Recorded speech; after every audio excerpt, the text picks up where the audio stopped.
අද වීඩියෝෙන් කතා කරන්නේ PyCharm software එකේ කොහොමද font size එක change කරන්න කියලා. හරි. ඔයාලා මුලින්ම PyCharm software එක මේ විදිහට open කරගන්න.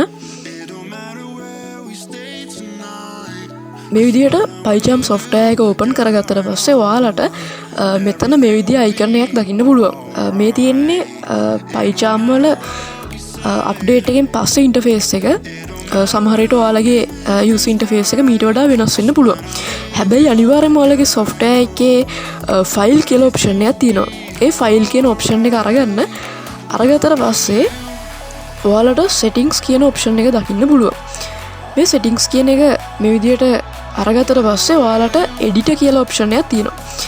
ඒ editor කියන එක උඩ click කරාට පස්සේ එතන ඔයාලට options ටිකක් එනවා ඉස්සරහින්. එතකොට එතන තියෙනවා font කියලා option එකක්. ඒක මේ විදිහට click කරන්න. දැන් ඔයාලට පේනවා මෙතන අපිට පුළුවන් font size එක change කරගන්න. ඒ වගේම line height එක, ඒ වගේම font style එකත් ඔයාලට මෙතනින් change කරගන්න පුළුවන්. අපි මෙතනදී size එක change කරලා බලමු. ඔයාලා මේ විදිහට size එක font වල වෙනස් කරනකොට ඔයාලට පේනවා මෙතන මෙතන තියෙන මෙතනින් ඔයාලට ඒක ගැන idea එකක් ගන්න පුළුවන්. එතකොට font style එක උනත් change කරාම ඒක මෙන්න මෙතන වැටෙනවා. ඉතින් ඔයාලට පුළුවන් ඔයාලගේ ඇහැට comfortable වෙන විදිහට මේක change කරගන්න. හරි. මෙතන උනත් ඔයාලට change කරගන්න පුළුවන් line height එක.